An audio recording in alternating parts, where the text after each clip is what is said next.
Not too long ago, we covered the times the WWE shamelessly exploited a wrestler's death. If the WWE's willing to do that, you know that nothing is off the table. Join us now as Wrestlelamia looks at 13 times the WWE or another promotion exploited a wrestler's illness or real-life injury. Be sure to subscribe and hit that notification bell for daily wrestling videos.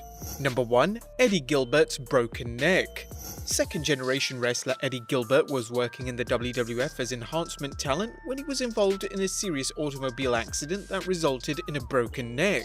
Upon his return, the WWF paired Gilbert with WWF champion Bob Backlund, with Gilbert becoming Backlund's protege.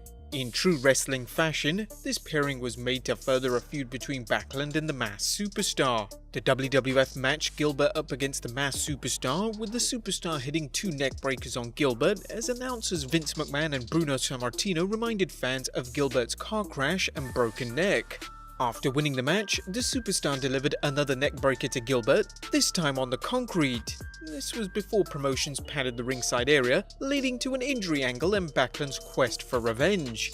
Although this angle is mildly exploitative by wrestling standards, it earned the Wrestling Observer's most disgusting promotional tactic for 1983. Number 2. Hawk's alcohol problem.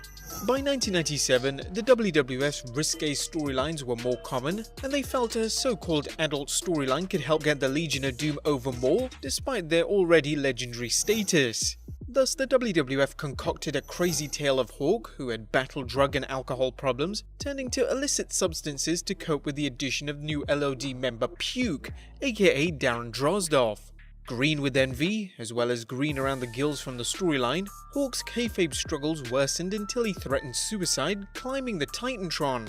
Puke climbed after Hawk, but somehow managed to push him off rather than stop him, leading to Hawk's apparent death. The Road Warriors left the WWF shortly after, with Puke revealing he'd supplied the drugs to Hawk through dealer Keys, who was Vic Grimes.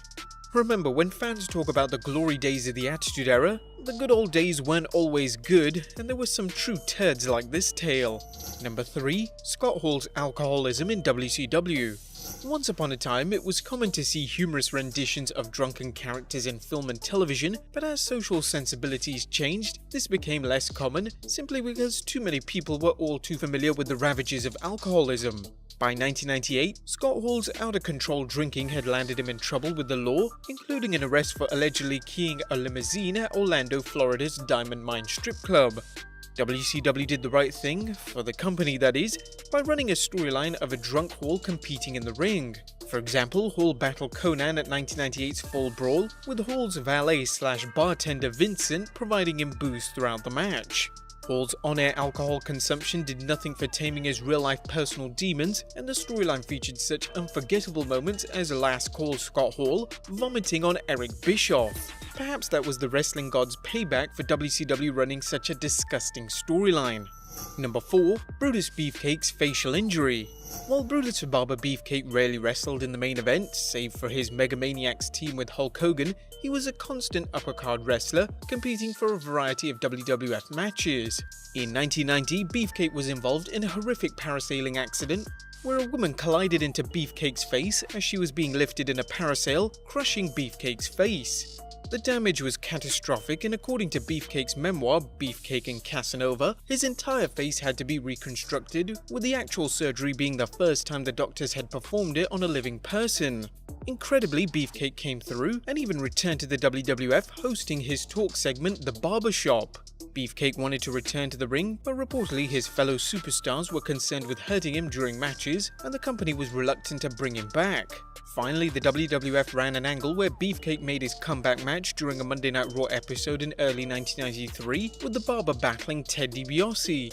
Beefcake won by disqualification when the $1 Million Man's Money Inc. partner Erwin R. Shyster interfered. The two heels grabbed IRS's metal briefcase and set out to destroy Beefcake's face, only for Money Inc.'s manager Jimmy Hart to turn face and throw himself on top of Beefcake, saving him from harm. This exploitative angle led to a match between the Megamaniacs and Money Inc. at WrestleMania 9 for the WWF Tag Team Championship. Although the Maniacs didn't win the straps, Hogan weaseled his way into another WWF Championship that very same night. Number 5. Roman Reigns' leukemia. Roman Reigns' announcement that his leukemia had returned devastated the wrestling world, but it also saw the WWE Universe rally behind the big dog. In one of wrestling's most tasteless angles ever, the WWE chose to incorporate Reigns' illness into the feud between Roman's former Shield brothers, Seth Rollins and Dean Ambrose. Ambrose, who was working as a heel, appeared on a November 2018 edition of Raw, confronting Seth Rollins and telling him, "We're all gonna get what we deserve. I mean, look at Roman. For Roman's part and what Roman did in the Shield, he has to answer to the man upstairs. But what's worse is you have to answer to me." As insensitive as the line was, Dean Ambrose later told Chris Jericho that the WWE wanted him to cut an even darker promo, but he simply refused. Number 6. JR's Bell's Palsy. Jim Ross's heroic fight against Bell's Palsy has seen him undergo some true trials, including the time Vince McMahon reportedly fired him because he was concerned how Ross's appearance might affect ratings. While Ross was eventually brought back, former WWF writer Ed Ferrara decided to mock Ross after Ferrara jumped to WCW with Vince Russo. There he portrayed a bad parody of Jim Ross, complete with a cowboy hat, a bottle of barbecue sauce, and a poor man's version of JR's commentary. While parody is perfectly acceptable, Ferrara crossed the line in many fans' eyes when he mocked Ross's Bell's Palsy. Number 7. Jake Roberts' alcoholism. Jake the Snake Roberts' battles with personal demons are legendary, and it took many years for Roberts to finally conquer them. In 1996, Roberts returned to the WWF preaching the power of God and how Jesus has rescued him from his personal demons. Knowing what we know about wrestling, is it that big of a shock that Jerry the King Lawler mocked Roberts' drinking problem to build up their feud? For example, the King suggested that Roberts had licked his alcohol problem, he drank it. While these quips may be acceptable in wrestling, Lawler pushed things too far when he used an actual bottle of liquor to win his SummerSlam match against Roberts, emptying its contents on the Snake after the match. Roberts had told it hadn't been so bad if the damn thing wasn't real whiskey. While Lawler can't be blamed for Roberts' relapse, it probably wasn't a good idea to put someone in such a precarious position. About the only benefit of Jake's 1996 return was putting Stone Cold Steve Austin over at the King of the Ring, with the Texas Rattlesnakes Austin 316 promo building off Jake's newfound faith. Number 8. JR's Bell's Palsy Part 2.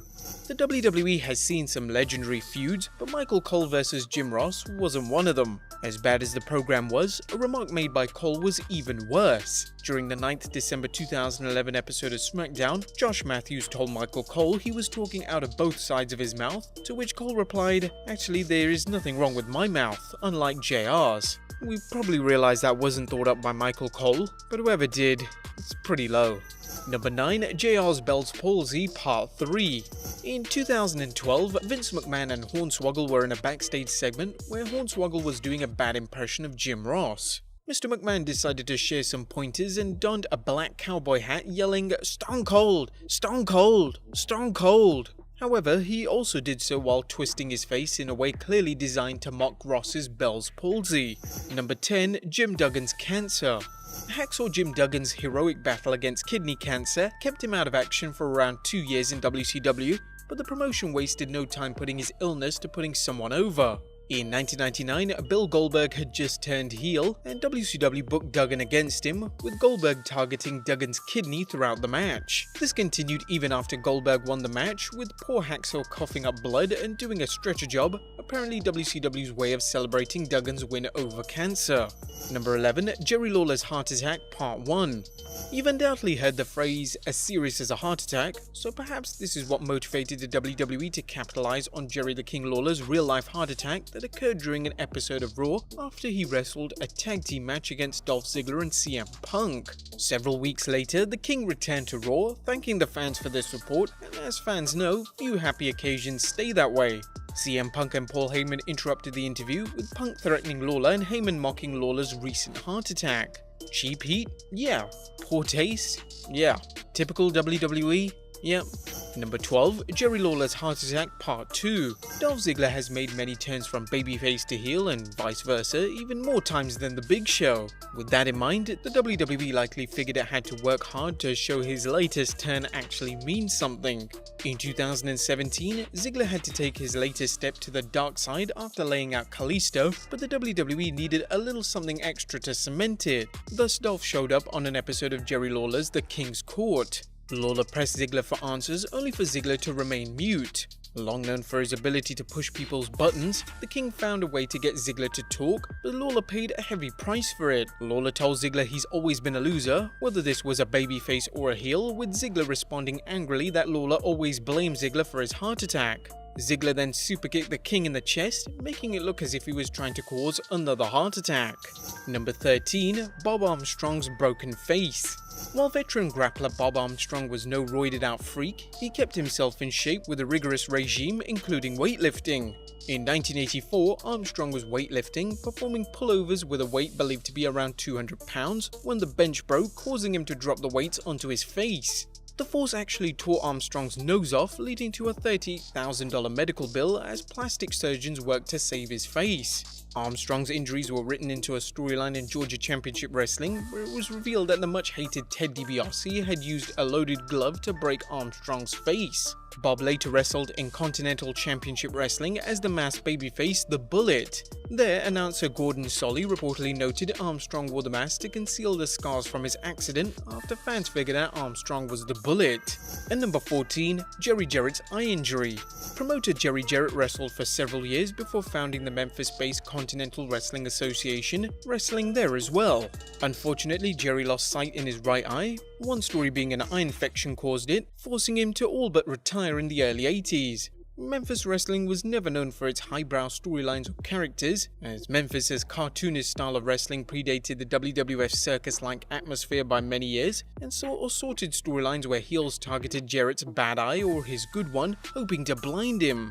This attack became a trope in Memphis, so rather than mentioning them all, we'll stick with just a classic 1986 angle where superstar Bill Dundee and Nature Boy Buddy Landel attacked Jarrett's eye, looking to maim him. But there you have it guys, 14 times a promotion exploited a wrestler's illness or real-life injury. Have we missed any out? Be sure to leave your comments down below, subscribe if you haven't already, follow us on Instagram and Twitter, and I'll see you next time with some more wrestling content.